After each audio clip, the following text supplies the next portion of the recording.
Kelsey. This is my channel, The Fancy Hat Lady Reads. I'm wearing one of my fancy booktube hats.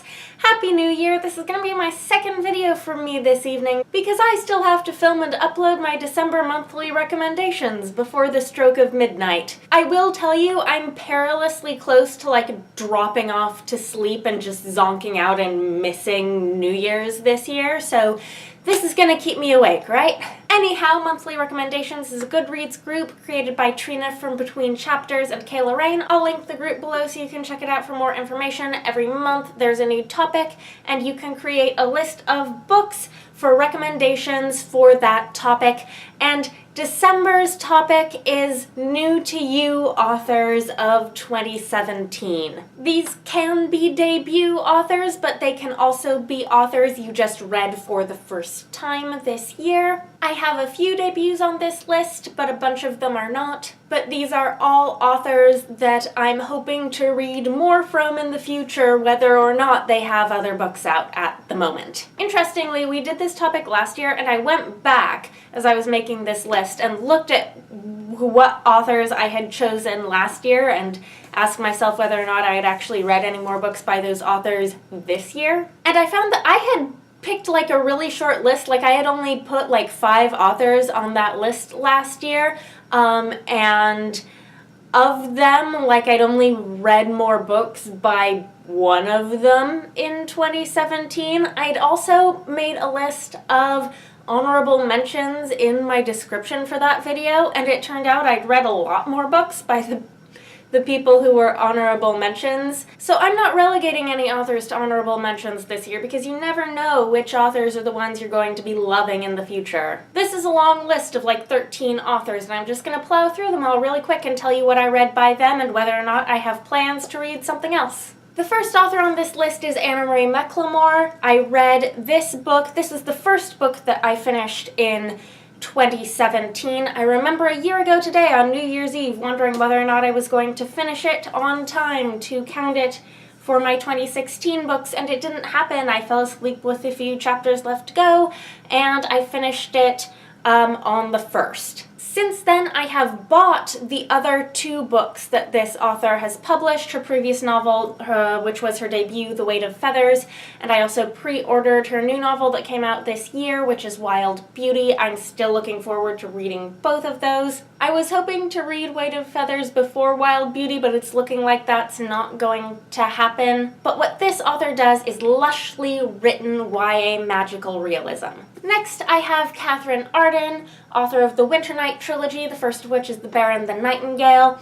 I've been talking about this a lot recently because I just read and reviewed the second book in this series, The Girl in the Tower, which is out now, and the third book, The Winter of the Witch, was in my anticipated releases for 2018 video that I posted just earlier this evening. This is Russian historical fantasy that takes place in the 14th century and uses a lot of Russian fairy tales and folklore. This is the sort of book that I feel comfortable recommending to a wide variety of people, regardless of whether or not they're usually fantasy readers. Next up, I have David D. Levine with Arabella of Mars. This is like Regency steampunk with interplanetary travel. I have the second book, Arabella and the Battle of Venus, but I have not yet read it. This is going to be a trilogy, and I found this, once I got into it, just like addictive to read. I could not put it down. Next, I have Lara Elena Donnelly with Amberlough, which was a debut.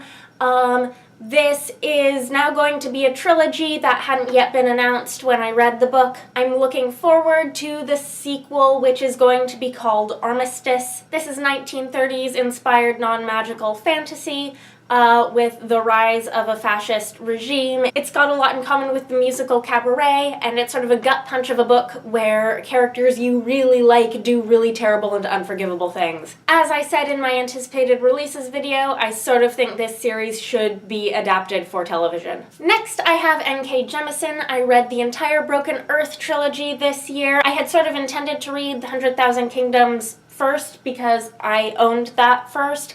I haven't done that yet, but I still own the 100,000 Kingdoms and plan on reading the Inheritance trilogy. I'm on the fence a bit about whether or not I want to read the Dreamblood duology. And yes, I'm holding up the third book in this series. That's because I own the second and third, but I don't own the first book, the 5th season.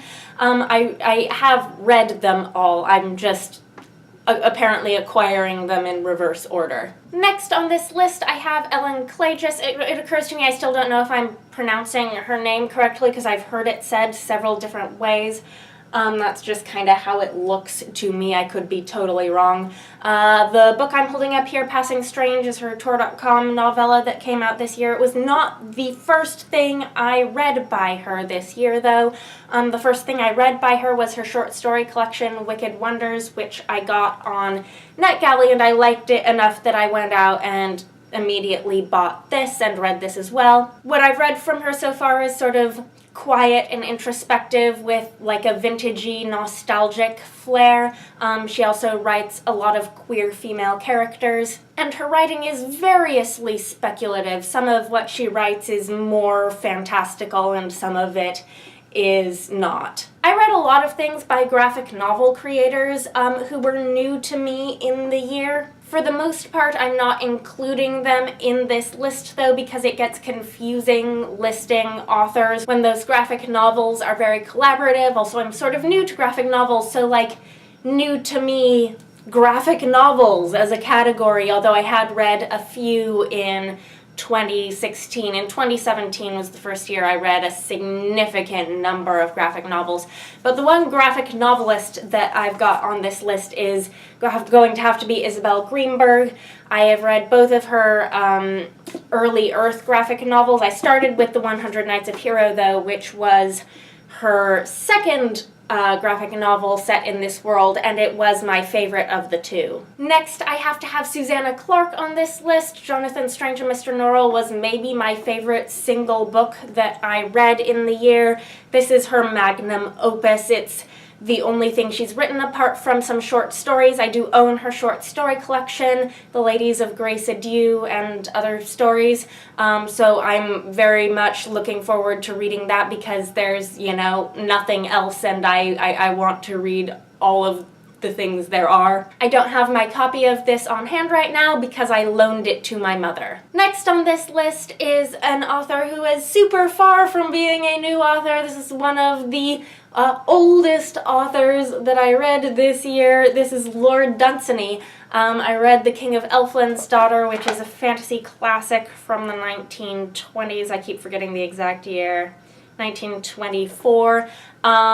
Fantasy classics can go either way with me. I ended up really loving this one. I thought it's dense reading, but there's a lot to chew on and a lot that's just really gorgeous and poignant about it. I will definitely be seeking out more of Lord Dunsany's work. This is his most famous book, at least these days, but there are plenty of other things that he wrote as well. Next, I have Curtis Craddock, author of An Alchemy of Masques and Mirrors. This was a fantasy novel that I read from NetGalley. I'll link my review. I did a single review of this book. This is supposed to be the first in a series about this world where the continents are like floating in buoyant ether and you sail between them on airships.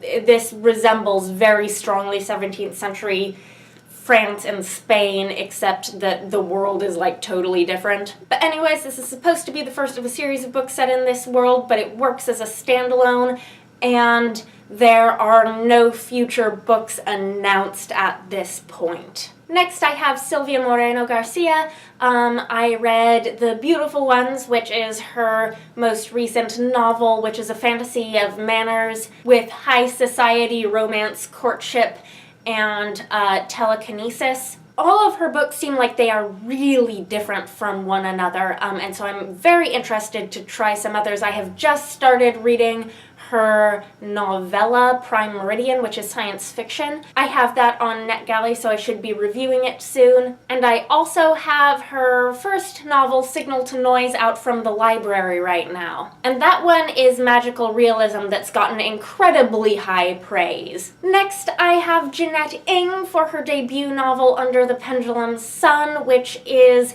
like dark and creepy Victorian era missionaries go to the Feylands to convert the Fey, and it's super gothic. I reviewed this in the same double review video with the beautiful ones. Again, I'll link that. This is a standalone. I have no idea what she's going to write next, but I'm very intrigued. And last but not least, I have a book I read on my Kindle while I was traveling this past week. I have River of Teeth by Sarah Gailey. So this is the first in a duology that is a hippo western in an alt history where there are hippos in the US. It's a mad romp, and I'm looking forward to reading the sequel, Taste of Marrow. I have a hold on it at the library already. So that's my more inclusive than last year list of authors that were new to me in 2017, and what I'm planning on reading by them next if they have things out already. Some of them do not. Anyhow, let me know if you read any of these books, if you've read any different books by these same authors that you want to chat with me about. Let me know if you've discovered any new to you authors that you're particularly pumped about this year. Anyhow, I hope you're having a nice day or night, as the case may be. That is all. Bye for now.